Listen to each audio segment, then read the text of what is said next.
So a pretty well-known rapper posted that they had made $1 million off of Distrokid, and a lot of people were criticizing this rapper because some of the producers got paid as little as $60 per beat total. So we live in this amazing time where rappers can make millions of dollars without a label, just using Distrokid, TuneCore, whatever other DSPs are out there. I'm going to show you this particular post. So this is the one that was causing some controversy. YNJ, who's a super dope artist, and he actually posted the total earnings for his entire Distrokid catalog, and it exceeded $1 million. Now, what you'll notice is that you can tell that, with the exception of this one track, which has a co-artist, which probably accounts for that 50% split, this rapper has assigned 90% of all of the master royalty splits to himself. And so you see people in the comments talking about producers get 0 splits. Producers should get 50% all the time. We're going to talk about that in a second. What the F Nima says, I produced Perkins and only got paid 5%. So the producer who said he only got 5% of Perkins actually ended up, by my calculations, making about $5,000 off that record. That suggests to me that he split 10% with a co-producer, so that other co-producer also got $5,000 in master royalties for that record. That's great money. $5,000, cool. If someone, unsigned artist especially, if they offered me $5,000 for a beat, I'd be like, cool. But this isn't upfront money. This is royalties from what was generated by the streams that the song received. And the rapper got $100,000, a little more than $100,000. So the producers each got $5,000 each, combined about $10,000 each. The rapper got 10 times that, and this isn't a label, this is an unsigned rapper. So is that fair? I hear so much talk about how unfair it is that producers get to charge for beats and then make royalties on top of that, and they paint this picture of producers as these rich capitalistic vultures for getting $24.99 for a beat lease and then a minority split of the royalties, which are generated and paid by third-party companies, not even the artists themselves. In most cases, as evidenced by this example, when a song blows up, everybody makes more than the producer. So tell me what you think in the comments. Is that a fair split in this case, when there's no label, when it's really just the rapper pretty much taking the vast majority of all of the master royalties? And again, $5,000 is what was generated, about what was generated for each producer on the big records. There were plenty of smaller records. Not every single record is generating that kind of money. $5,000 seems like a lot to pay a producer as an unsigned artist, but again, the artist has $1 million sitting in their Distrokid, and the rapper is not paying these royalties. These streaming services are, these third parties are paying. And also, if the song hadn't done well, if it only generated, let's say, $1,000, and in order to generate a single dollar off of a stream, remember, that amounts to getting 333 streams total. If it had only generated $1,000, then the producers would have only made about $50 each. And most songs generate $0 on these streaming sites. The vast majority of all songs generate $0. Now, this is an amazing time when rappers can generate $1 million off of a DSP with no label, and it's also an amazing time when distributors like Distrokid make splits so easy. I'm not saying that YNJ should have split the master down the middle with the producers. I'm not saying that at all. A lot of people were saying producers deserve 50%. They probably just don't know how intellectual property law works. Of course, I'm going back to the chart in a second. You already know. But let's say that a label were involved. If the labels made millions and the rapper made thousands, I'd have a problem with that. I'm sure he would have a problem with that. So do we have a problem with him acting as a label, making millions, and the producer's only making thousands? Because I'm really trying to figure this out. I don't really know how to feel about these sorts of arrangements. Here's why I'm not going to bash the rapper, though, because not a single one of his producers said they tried to negotiate with him. If they had tried to negotiate with him and he just shit on them, that's a different story. A lot of producers are scared to negotiate because they think they're going to burn a bridge. I'm going to talk about that shortly because this is an incredibly important point. Now, for the producers who made beats for this rapper, but the songs that they made beats for didn't end up generating a ton of money, and they only generated, let's say, 2 or 3 figures off of each song, and I talked with a producer who only made $60 so far off of his, because it doesn't sound like they ever signed anything, they technically could consider it a lease and resell the beat because there's no paperwork legally transferring the master rights to this artist. Let's go back to the chart. So this is the master recording. This is the composition copyright. All of the royalties that we're talking about, the $1 million that were in YNJ's Distrokid account, those come from the distributor. So we're talking about this copyright. If we go over here There are still performance royalties. There are still mechanical royalties. If, say, any of the songs get picked up for some kind of sync license, the producers should get 50% of that, right? These are two separate, distinct copyrights. So again, I'm not saying producers should get 50% of this and 50% of that. Generally, when you're dealing with a large label, the label pays you a 5-figure advance. Sometimes it's a 4-figure advance, and you get 3 royalty points, which amounts to 3% of the rapper's 16%. It's convoluted. On the composition side, though, you pretty much always retain your 50%. Unless there's a co-producer or a sample that eats that up. These producers who produce these beats should also be claiming all of this too. And it sounds to me like a lot of them aren't. It's easy to do if you have something like BeatStars Publishing or Song Trust or some other publishing admin. There are also micro syncs, which I thought was on this chart. YouTube pays micro syncs as well. You can collect those via a publishing admin. But I imagine that these songs by Y&J generated some microsync revenue. So I personally use Create Music Group to collect mine.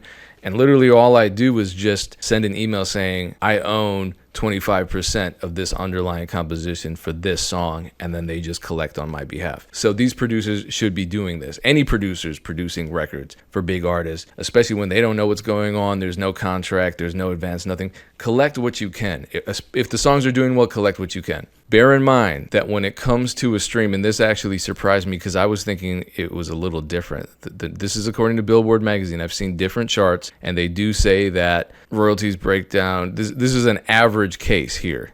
Different recording and songwriter contracts will produce different results. I mean, these are rough numbers. Of a total stream value, 100% of a streaming royalty, 80% of those royalties go towards recorded music, which is the master recording, which are the Distrokid splits. So the majority of that gets paid out by the distributor. This side over here, these royalties, these only account for the remaining 20% of a stream. It can add up. So I'm saying register these songs, register with your PRO or with your publishing admin. So you're making sure to get this 10% and this 10% if you can. But in this case, as you can see, generally, and this is why a lot of artists are disgruntled with streaming, 80% of this is going to the recorded music, but the label generally owns 60% of that. If you're unsigned, though, as is the case with this rapper, there's no label cut. So the full 80% is going to him. So when he's claiming 90% of these royalties, that means he's claiming 90% of this 80%. I know it's a lot of percentages, but that just means he's getting the majority of the majority. So before I get into this exclusive interview with one of the producers on the project to speak about what they learned about the situation, what they would have done differently, what they do differently now, I want to tell you what I would do in a situation such as this one. So for me, either I would ask for an upfront fee for the exclusive rights to the beats, even if it's just $500, something so I can pay bills and eat in the meantime, because a rapper like this is definitely eating. Number 2, I would ask for a 10% split on the master. I think that's fine. 20's better. If I can get 20, it doesn't hurt to ask, but I'd be fine with 10 because you never know. That could end up being $5,000. It could end up being $50. I don't know. And then I'd ask for the standard split on the underlying composition because I'm damn sure registering my 50% with my publishing admin. If you refuse to pay me up front, but you're a rapper with a big following, I would need to be a featured artist on that track. If all I'm getting is 10% and anonymity and maybe only ending up making $60, let me get some of this attention. Let me get some of these followers to my Spotify page so that I can then upload my music and monetize those followers that I'm getting. This is like the consolation prize if the negotiations don't go well. So if you end up making $60 and no one knows you had anything to do with that beat, that's not fair. It's not fair for me. It's not fair for even a new producer who's just trying to get established. You get what you ask for. You get what you agree on. A lot of producers don't negotiate. If you never negotiate, if you never even try, you're never going to know. So rather than discuss whether or not the producers negotiated, I decided to go straight to the source. I interviewed one of them. Here's my exclusive interview about this situation with a producer by the name of Young Yanabu. Check it out. You've been killing it lately. I checked some of your recent placements and your discography. What are the most recent ones that you're proud of? Raw Wave, Coachise one came out. Guess those are the 2, but just waiting on a lot of unreleased stuff to drop as well. So, yeah. Is a lot of this due to your relationships with other producers, you're sending loops and they're just the right sounds. Loops as well as just being like tapped in with artists. I'll be working with other producers and then the artist will reach out to me as well or whatever. There was a post by YNJ, and this is amazing. He made $1 million off of Distrokid alone, completely um, unsigned, no labels involved, Right. which I think is great. What a time where an artist can literally make $1 million in spite of how little streams paid. That's I'd say impressive. Now, a lot of people were noticing because in the screenshots he shared, the producers were getting a 10% split on every track. And so from my perspective, I'm like, well, standard master splits in the music business are 3 points, and those 3 points are convoluted because that's a percentage of what the artist is making. It's not like 20% or 3% of the overall profits. So Right.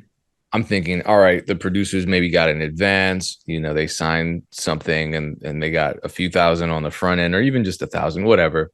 And then on top of it, they got a 10% split. That's not the case, right? That you didn't get any sort of advance, no paperwork, Right. nothing. Yeah, no, I didn't get contacted or nothing.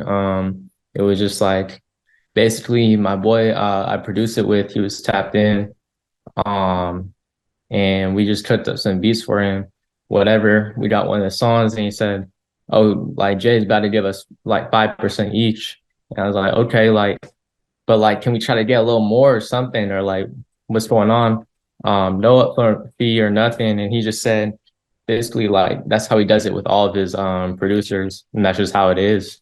Um so Which is true. That's not a lie because as we saw, he was giving all the producers 10% across the board. right. Now, the issue with that is I think there are a lot of issues. If you produce one of the big records, that 10% could be worth about 10,000, which great, you get 10,000, but he's still getting 200,000. Is that fair? Well, that's another conversation. But you produced Halloween. I don't know how many streams that is, but you don't have to tell me an exact number, obviously, if you're uncomfortable. But what did that amount to? What did that 5% amount to? I think the 5% was something like $60. Nothing crazy for Okay, so sure. $60 for an Yeah. entire beat. Yeah, and not only that, like it was only DistroKid. Didn't get anything else rather than that. So it's, I mean, $60 you could say isn't terrible, but for like someone who's YNJ, it's kind of I don't know, it's a little low, I say. What I don't want people to do is think that $60 is a standard fee because it's not. This isn't a Mm, standard thing. And we're not even talking about fees. We're talking about royalties that are coming from external sources. We're not talking right. about a budget, a production budget, or an advance. How would you compare that situation with your Rod Wave placement, given that he's on a label? Right. Well, completely different. Got an advance for that. Got royalties coming in as well. Definitely way more than, I'm getting making from a YNJ song. So and there's contracts involved, everything, splits stated, whatever. So like obviously in that case is very different because he's just doing it through DistroKid giving splits. So there's really no, I mean, like if you argue as a producer with those terms, most likely the song just ain't gonna drop and you just ruin the whole play, you know? Well, then let me ask you this question. With regards to the Rod Wave placement, were there lawyers and managers involved that were negotiating on your behalf? At the time, no, because that was my first kind of like big artist placement. At the time, I didn't have management, no lawyers, no nothing. So I just had to handle it myself. And you didn't negotiate at all with Rod Wave's label. No, no. And in retrospect, you're happy with the way that deal turned out. It was just standard enough for you to be cool with. Since it was kind of my first like big placement, I was fine with it. Definitely didn't want to mess anything up. Maybe if it were now, I'd maybe argue for a little more whatever in my favor, but at the time it was fine with me. So I run into this scenario a lot, and I've been in the game for a while. Not that that's relevant at all, but I've just had a lot of experience with individual unsigned artists and labels and other sort of label like entities giving pretty bad offers initially. Like I had someone, it was a hit record, to offer $300 up front, zero equity in the master, no points, no Mm. publisher split, no writer split. My whole stance on that is fuck that. So Yeah. if I mess up the play, cool. But what happened was we just got a lawyer involved, and suddenly there's a 50-50 split and standard royalty splits, and now that advance went from 300 to 3,000. So it was just kind of one of those things that I honestly feel like a lot of producers are afraid to negotiate because they will put pressure on you. I remember my very first placement, the pressure was sign this deck or else you're not making the album. Like, bitch, the Right. album's been printed. Fuck out of here. I know the album's been printed. You're not taking my record off. You're just saying that to Yeah. try to intimidate me. But I fell for it my first time. After that, I'm like, never again. Right. I think this is why this conversation is interesting, because there are a lot of producers who are getting their first placement now, and somebody's strong arming them into just taking the deal, either explicitly because they're saying you got to take this deal or else you're out, or implicitly. Do you honestly think after the record is done and the artist is in love with it, if you were like, you know what, we want, just give us $1,000 so each of us can get 500 each? Do you think he would have been like, nah, we're cutting the record? Like after the fact it was dropped and everything. Yeah. It's hard to say because it just depends on like I don't know how well the song did and all that. Let's say it's a hit record. I think definitely they would, No, I figure mean before, like during the process where you could have negotiated, where you're about to somehow consent to him dropping the record and just be like, give us something. Because you're right, you don't know if the record's going to be a hit or not. right, And if the record had been a hit, okay, you make more than 60, you make maybe 6,000, but because relative to his other music wasn't that popular, you ended up making right, $60, which is like beat leasing price. And like I get it, it didn't ruin your life or anything. You're gonna continue doing what you got to do and prospering. But for those of us watching, I think there is this narrative in the producer community that you can't say anything. You can't really advocate on your behalf out of fear of them cutting you out of the record. And I'm just saying, speaking from my own experience, I've not been cut out of a record for trying to negotiate. It's so I guess I'm asking you, what, moving forward, how have you changed the way you moved when it comes time to negotiate? right. So definitely, I mean, with the whole YJ situation too, I hadn't found out about the record until it dropped. So like me and the other producer I produced it with, Frank Beats, he didn't even know that dropped until we saw it come out. So for that, it was kind of he told me too, like, because he was the one locked in with Jay, like he didn't want to ruin his whole relationship with him, and I understand that. But I think definitely moving forward, like it's important to try to just like voice our opinions, just be kind of more upfront and not be afraid, because like at that point the video dropped everything. Like I don't think it would have been a bad thing to try to negotiate better terms. So moving forward, like what I do, I just make sure that, obviously we're kind of notified before the record is dropped as well as we can be.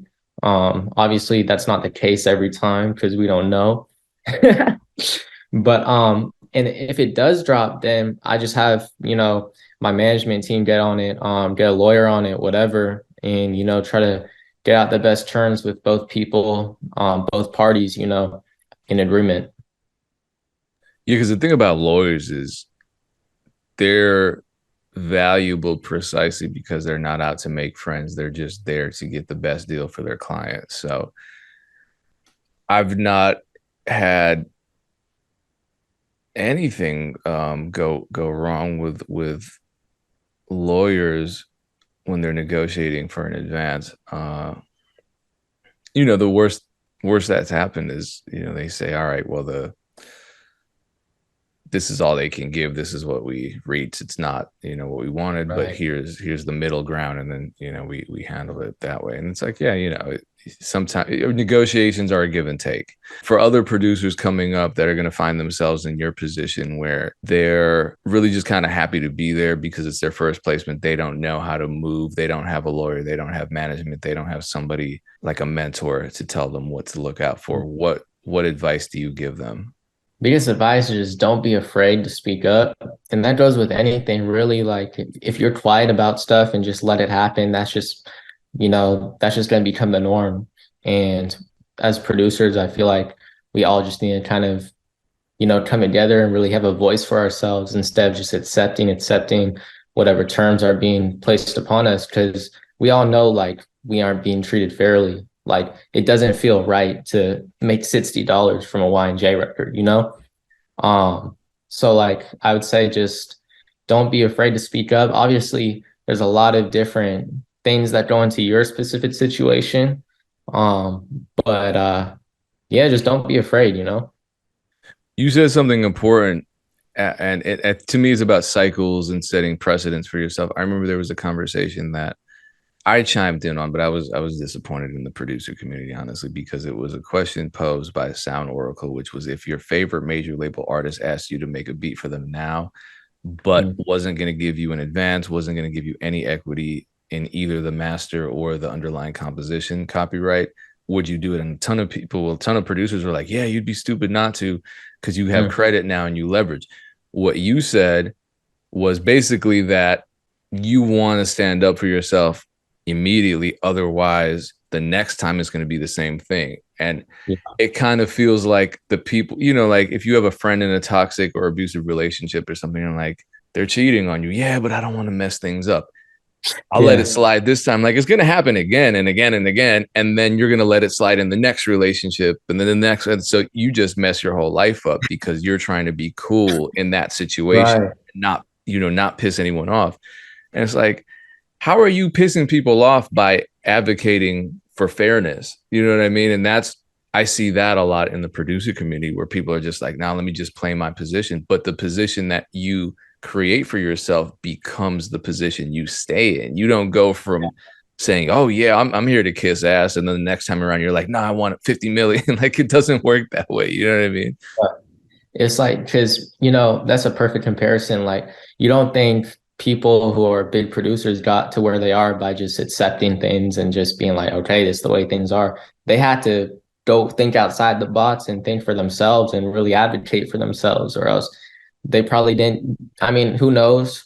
I don't know what they did, but I would guess they had to speak up, you know? Yeah, So, but I respect that you went through your situation and rather than celebrate it or act shy about it or embarrassed and be like that then I don't even want to talk about that. You're actually speaking on it openly so that you can help other right. producers potentially avoid that pitfall. So how do people find you online? What's the best way for people to support you and connect with you? Right, just pretty much all social media, Yun spelled normally, and then Yanabu, Yanabu.